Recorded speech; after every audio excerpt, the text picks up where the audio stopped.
Olá, a minha dupla ficou responsável por falar sobre as hormonas tiroideias. Minha dupla é composta por mim, Sabrina, e pelo Anderson.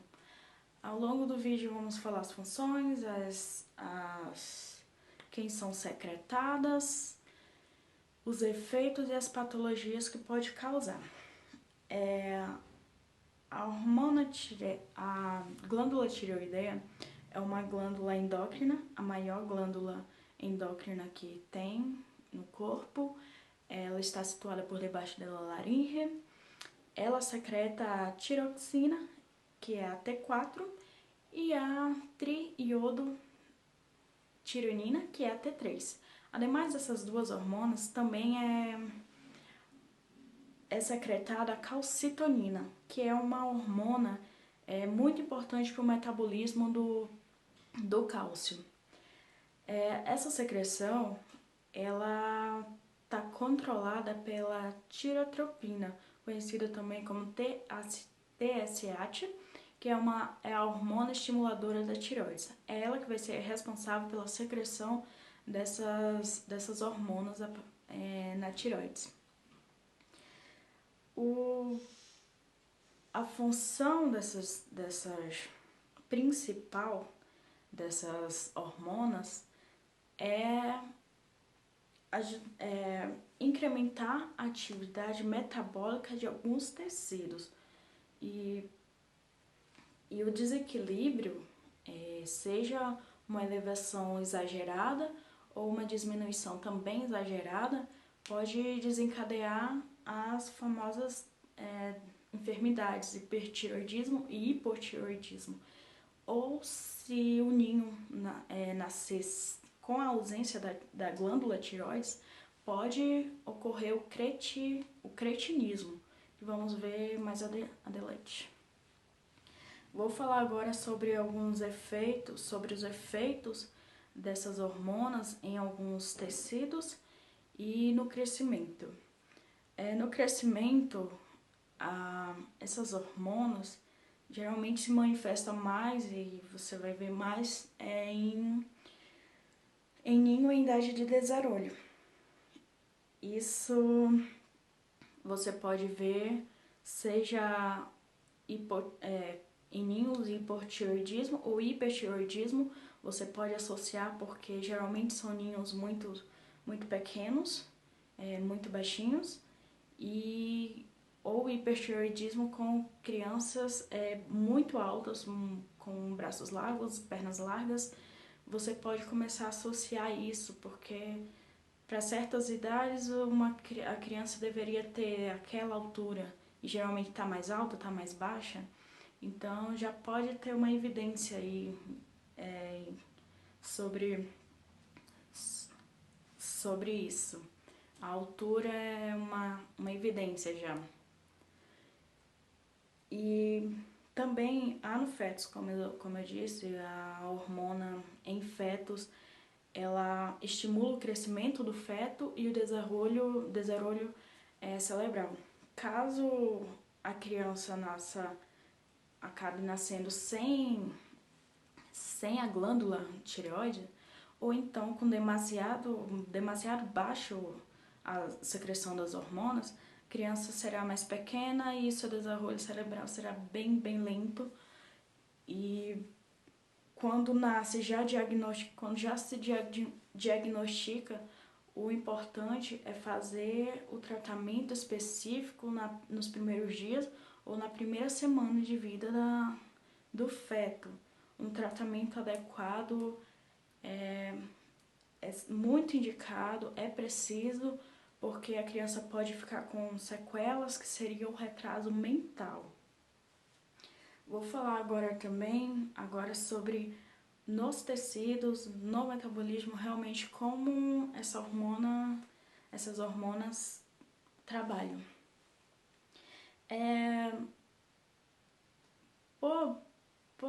Pela hormona trabalhar diretamente no metabolismo, às vezes não, se necessita uma maior quantidade de vitamina. A hormona, ela incrementa a quantidade de enzimas corporais. E E a vitamina, as vitaminas são uma parte essencial dessas enzimas. Então, como as hormonas vai trabalhar em cima disso, vai trabalhar justamente no metabolismo, você vai precisar de mais enzima, então vai precisar de mais vitaminas para recompensar.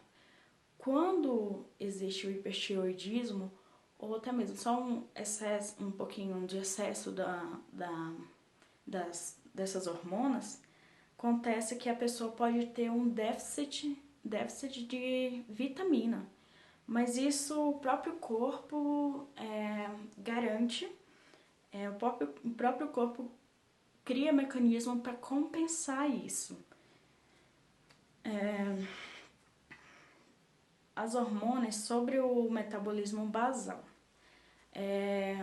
As hormonas trabalham, né, com o metabolismo, aumenta o metabolismo basal do organismo, e a quantidade demasiada pode causar um aumento de 60% a 100%, dependendo de quanto esteja essa secreção demasiada. Isso vai desencadear o hipertireoidismo, ou pode acontecer de baixar por demais, não ter muita secreção dessas hormonas, que também pode desencadear o hipotireoidismo. No peso corporal se diz que quanto mais secreta, mais delgada a pessoa é, ou quanto menos secreta, mais gordinha a pessoa pode ser. Só que esses efeitos nem sempre vai ser em todos, porque se diz que essas hormonas abrem o apetite, então é um jeito de compensar esse desequilíbrio que acontece com o corpo, né? Nem sempre uma pessoa que realmente tem um excesso vai ser realmente delgada, e nem sempre uma pessoa que tem baixa secreção vai ser uma pessoa gordinha realmente. Agora eu vou falar sobre as hormonas diretamente no aparato cardiovascular. Vou começar falando sobre o fluxo sanguíneo e o gasto cardíaco. Com o aumento do metabolismo, incremento do metabolismo, os tecidos vão exigir mais oxígeno. O que acontece é que os vasos se dilatam e exige mais um fluxo sanguíneo mais elevado. Elevando o fluxo sanguíneo, eleva o gasto cardíaco também, vai elevar o gasto cardíaco também. Junto com o gasto cardíaco, se eleva a frequência cardíaca, se eleva a força cardíaca que vai ser necessária, e junto a pressão arterial também vai ser elevada. Todo um conjunto, como vai exigir mais oxígeno, vai exigir mais saída de sangue, vai aumentar o fluxo sanguíneo, vai exigir mais força do coração para bombear essa sangue, vai exigir que seja mais rápido os batimentos, e elevando assim também a pressão arterial. Sobre a pressão arterial, pode aumentar de 10 a 15 milímetros por mercúrio, a sístole, e mais ou menos igual ou a metade disso a diástole. Então, no hipertireoidismo, isso é muito, muito perigoso, porque vai exigir mais fluxo sanguíneo, vai exigir mais a frequência cardíaca vai aumentar. Então, pode acontecer que isso pode causar um infarto. E no infarto, geralmente, vai levar à morte. Então, o hipertireoidismo não tratado, não cuidado devidamente, ele pode levar à morte. Então, é bem importante, se a pessoa tem hipertireoidismo, cuidar disso, cuidar especialmente, fazer o tratamento certinho. A continuação, vamos falar sobre as hormonas na respiração. Vai continuar com o Anderson. Buenas tardes, me llamo Anderson Augusto y voy a presentar mi parte en el trabajo de hormonas metabólicas tiroideas. Voy a comenzar hablando sobre el aumento de la respiración. Bueno, en el aumento de la respiración, el incremento del metabolismo aumenta la utilización de oxígeno y formación de dióxido de carbono. Estos efectos activan a los otros mecanismos que hacen aumentar tanto la frecuencia como la profundidad respiratoria. Bueno, ahora voy a hablar sobre el aumento de la motilidad digestiva.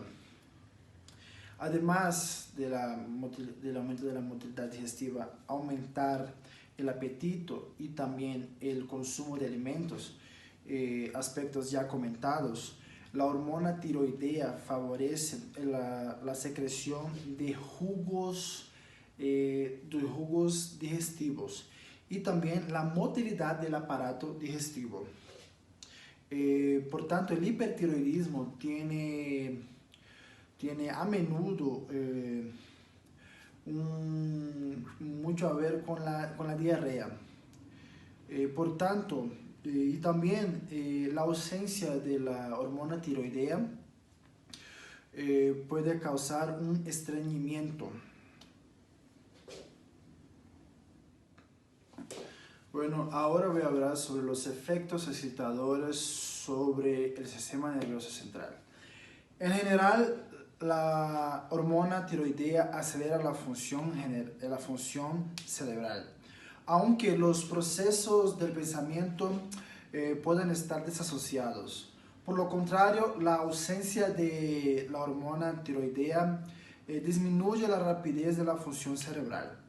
Ahora voy a hablar sobre los efectos en la función muscular.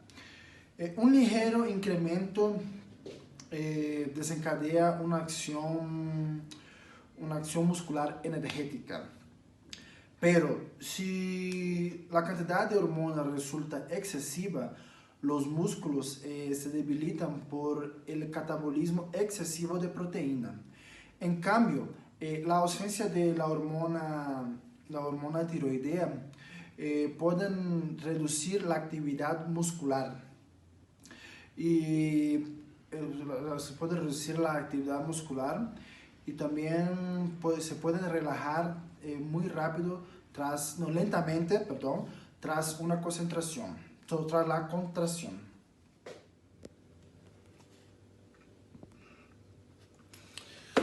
Bien, ahora voy a hablar sobre el temblor muscular.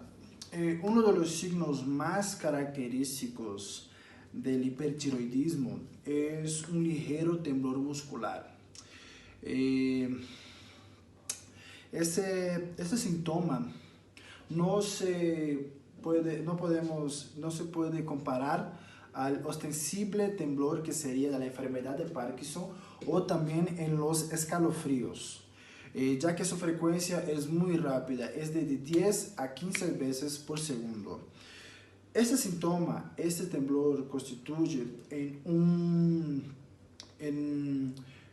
una importancia muy grande porque con él podemos evaluar los efectos de la hormona tiroidea en el sistema nervioso central.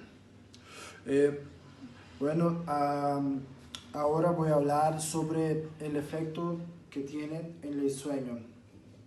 La hormona tiroidea ejerce un efecto agotador sobre la musculatura y sobre el sistema nervioso central, por lo que las personas con hipertiroidismo suelen sentirse siempre cansadas. Aunque les resulte difícil conciliar el sueño debido a sus efectos excitantes sobre las sinapsis. Por el contrario, el hipertiroidismo se caracteriza por una somnolencia extrema y el sueño se prolonga por veces de 12 a 14 horas diarias.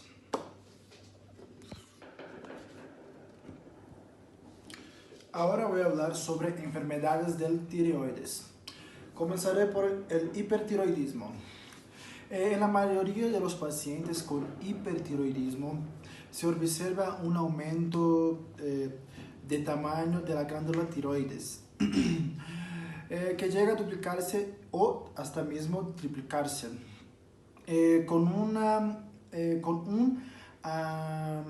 una hiperplasia considerable y un plegamiento del revestimiento de las células foliculares en los folículos, por lo que el número de células también aumenta de forma notable. Además, la secreción de cada célula se multiplica varias veces. Los estudios sobre la captación de yodo radiactivo indica que estas glándulas hiperplasíacas secretan en ocasiones cantidades de hormonas tiroideas superiores en 5 a 15 veces en su valor normal.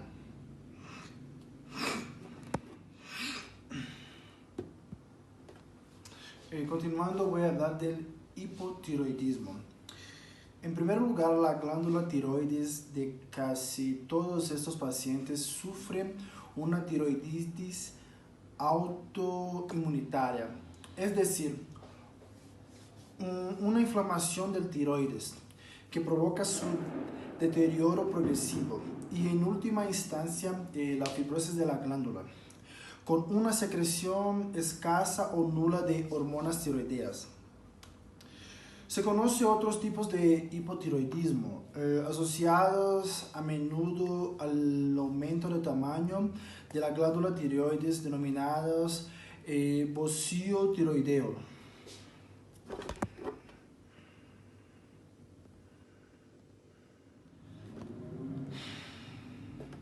Bueno, ahora voy a hablar sobre el cretinismo.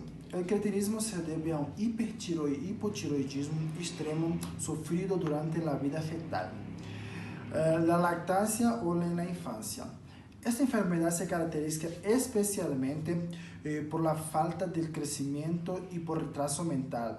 Puede deberse a la ausencia congénita de las glándulas tiroides, a que la glándula tiroides no sintetiza hormona tiroides por un defecto genético de la glándula o una carencia de yodo en la alimentación.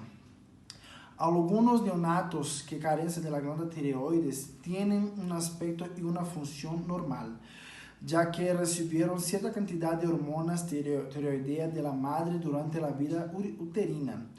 No obstante, varias semanas después de nacer, los movimientos del niño se hacen más lentos y el crecimiento físico y mental se retrasa considerablemente. Es característico que la inhibición del crecimiento esquelético de los niños con cretinismo sea menor que la del desarrollo de las partes blandas.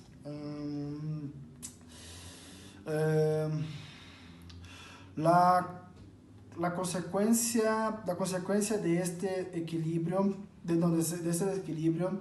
es que las partes blandas tienden a aumentar de tamaño de forma excesiva, por lo que el niño con cretinismo es obeso, fornido y bajo.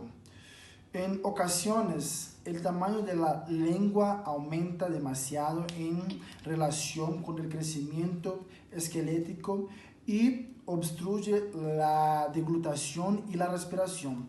Causan de un sonido gutural característico y a veces la asfixia del niño.